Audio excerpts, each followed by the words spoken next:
आज का पहला प्रश्न, वैद्य जी नाड़ी दर्शन के लिए किन किन बातों का ध्यान रखना चाहिए, आपका अनुभव बताइए। जीवन भाई। प्रिय जीवन भाई, नाड़ी देखने की परंपरा भारत की सबसे प्राचीन चिकित्सा परंपरा का एक भाग है।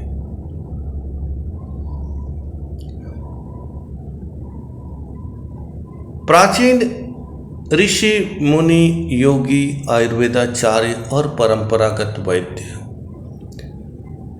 नाड़ी के माध्यम से, नाड़ी दर्शन के माध्यम से, नाड़ी परीक्षण के माध्यम से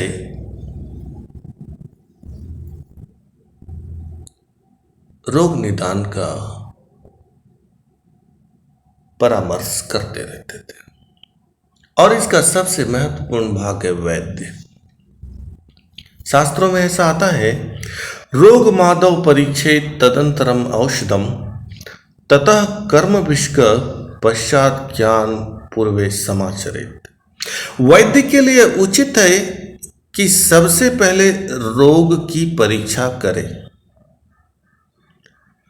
रोग को जानने के बाद औषधि की परीक्षा करें और औषधि की परीक्षा करने के बाद रोग और औषधि दोनों को जानने के पश्चात रोगी का मार्गदर्शन करें। आगे कहते हैं, रोगाकांत शरीरस्य स्थान अस्त्यो परीक्षेत नाड़ी मलम मूत्रा जीवा शब्द स्पर्श दृगाकृतिम। वैद्य रोगी मनुष्य के 8 स्थानों की परीक्षा अवश्य करें।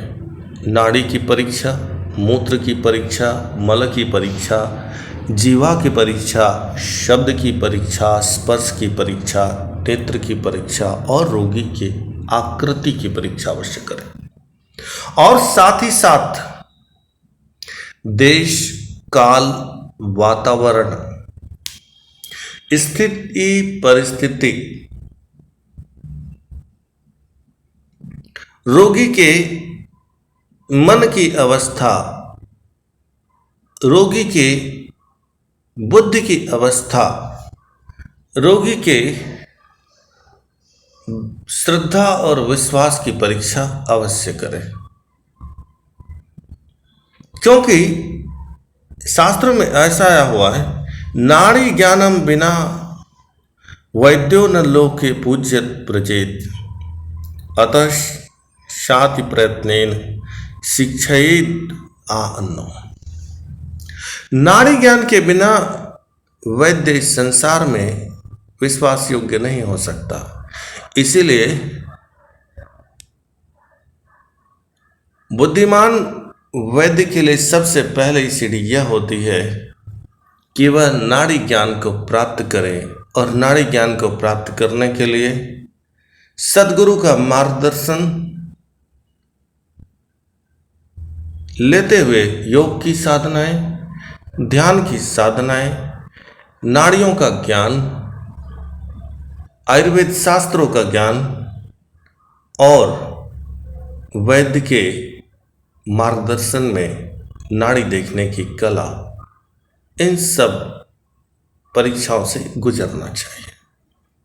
और आगे कहते हैं कि नाड़ी जीवा वादिनाम लक्षणम यो न वदन्ति मार्यास वै जंतून स वैद्यो न च शोभनम। जो वैद्य नाड़ी परीक्षा करना, जीवा परीक्षा करना और स्त्री के आवर्त की परीक्षा नहीं जानते हैं, वे वैद्य रोगियों के लिए अत्यंत दुखदायी हो सकते हैं। आगे शास्त्र कहता है, यथा वीणा गता तंत्री सर्वांगान प्रभाषते तथा हस्तगता नाड़ी सर्वान रोगान प्रकाशते। जिस प्रकार वीणा का तार संपूर्ण रागों की सूचना करता है। ठीक उसी प्रकार हाथ की नाड़ी सभी रोगों को प्रकाशित करती है। तात्पर्य यह है, जैसे वीणा का तार जो भी बजाने वाला है, उन्हीं को उस तार के राग की प्रतीति होती है, ठीक उसी प्रकार हाथ की नाड़ी भी जो नाड़ी जानने वाला है, उन्हीं को रोग प्रकाशित करता है। जैसे मूर्ख के वास्ते तार द्वारा राग मालूम नहीं होता, उसी प्रकार मूर्ख वैद्य का नाड़ी देखना निष्प्रयोजन हो जाता है। और नाड़ी देखने के लिए मनुष्य को कर्म प्रधान होना चाहिए। मनुष्य को प्रकृति के नियमों का ज्ञान होना चाहिए। मनुष्य को ध्यान की साधनाओं का अभ्यास होना चाहिए। मनुष्य को योग की साधनाओं का अभ्यास होना चाहिए। मनुष्य को नाड़ी देखने में दक्ष होना चाहिए और इसके लिए योग शास्त्रों का अध्ययन मनन चिंतन, ध्यान शास्त्रों का अध्ययन मनन चिंतन, आयुर्वेद शास्त्रों का अध्ययन मनन चिंतन और सत्य और न्याय की साधना और सिद्धि अत्यंत आवश्यक होती है। शास्त्रों में बताया है, हिंसा स्नायु वसात नाड़ी धमनी धामनी धरा तंतु की जीवितज्ञा च शिरा पर्याय वाचका। शास्त्र कहता है, हिंसा स्नायु वसा नाड़ी धमनी धामनी धरा तंतु की जीवितज्ञा और शिरा, ये नाड़ी के पर्यायवाची शब्द हैं। इस प्रकार नाड़ी को कहते हैं। आगे कहते हैं, तत्र काय नाड़ी त्रिविधा, एका वायुवः अन्या मूत्र विंड स्थिरा सवाहिनी अपरा आहार वाहिनी। वैद्य जी कहते हैं कि शरीर में 3 प्रकार की नाड़ियां होती है। एक वायु को बहाती है, दूसरी मलमूत्र हड्डी और रस को बहाती और तीसरी आहार को बहाती। ये 3 प्रकार की नाड़ियां हमारे शरीर में पाई जाती है। आगे कहते हैं, सादा त्रिकोटियो नाड़ियों ही स्थूला सुषमाच देहि नाम नाभि कंदानि बद्धास्थानि स्थित तरि गुर्ध्वे मघ स्थिता। शास्त्रों में ऐसा आया हुआ है, इस मनुष्य के शरीर में छोटी और बड़ी सब मिलाकर 3.5 करोड़ नाड़ी है और वे नाभि से बंधी हुई है, तिरछी ऊपर और देह के अधोभाग में स्थित है। यह तो अत्यंत सूक्ष्म है। आगे कहते हैं, त्रिशः कोट्यार्ध कोटि यानि लोमानि मानुषे नाड़ी मुखानि सर्वाणि चर्म बिंदून क्षरन्ति च। 3.5 करोड़ नाड़ी वे मनुष्य के देह में जितने रोम हैं, वे सब नाड़ियों के मुख हैं और उनसे पसीना निकलता रहता है। और आगे ऐसा बताया कि द्विसप्ताह सहस्त्रातु तासाम स्थूलाम प्रकृतिका देहे धमन्योधमत्य पंचयादि गुणवा। कहते हैं कि 3.5 करोड़ नाड़ियों में 1072 स्थूल नाड़ी है। ये धमनी पवन को दमाती है और पंचेंद्री के गुणों को बांधती है। और आगे कहते हैं, तासाम च शुशिराणि शतानि सप्त स्वच्छान्यैर सकृदरसं वहति आप्यायति व पुरितम ही नृणामपि सद्भवि सिंधु शतै समुद्र। और जैसा कि पहले बताया गया है कि नाड़ियों में छोटे छिद्र वाली स्वच्छ 700 नाड़ियां हैं। वे सब प्रकार के अन्न रस को बहाती है। उस रस से संपूर्ण देह का शरीर का पोषण होता है। जैसे सैकड़ों नाड़ियां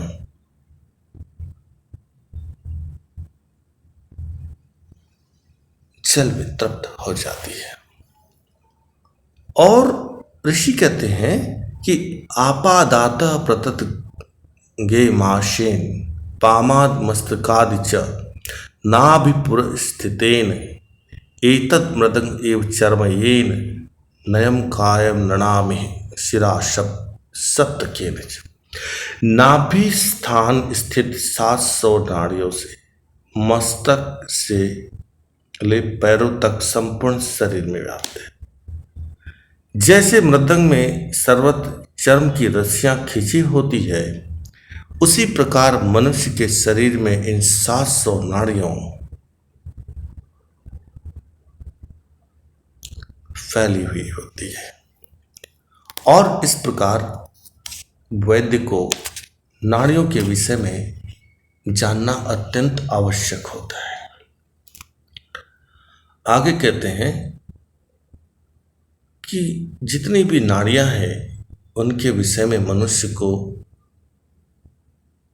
जानना चाहिए, क्योंकि वह उनका अपना एक अत्यंत यथार्थ भाग है। आगे कहते हैं अंगुष्ठ मूलम करयो पाद गुल्प देशता पाल पार्श्वयो षडभ्यो नाड़ीभ्यो व्याधि निर्णय। एक वैद्य को हाथों की नाड़ी अंगूठे की जड़ में देखे, पैरों की नाड़ी टखनाओं के नीचे, मस्तक की नाड़ी दोनों कनपटियों में देखे।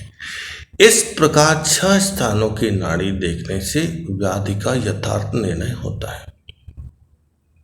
आगे कहते हैं नाभ्यो अस्त पाणी पाट कंठ नासो पांतेश स्थिता तास प्राण संचार प्रयत्न विभाव्यते।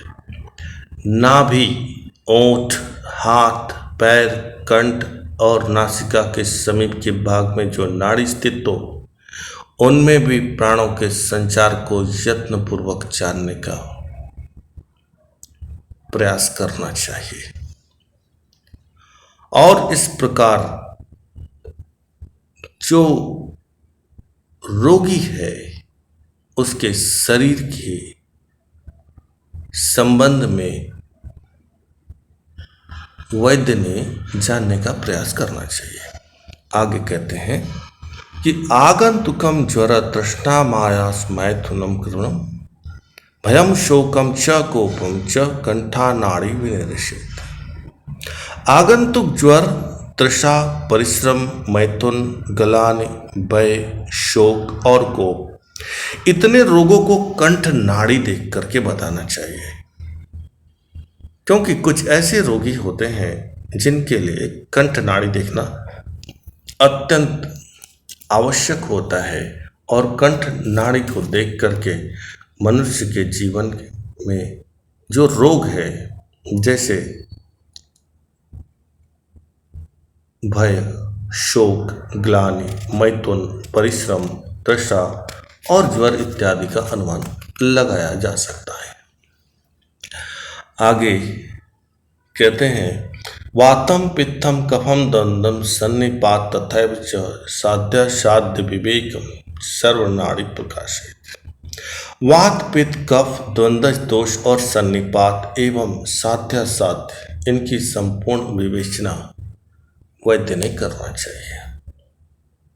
आज के लिए बस इतना ही। जीवन जी, नाड़ी देखना वैद्य का कर्म होता है। वैद्य नाड़ी देखने की साधना के लिए जिन जिन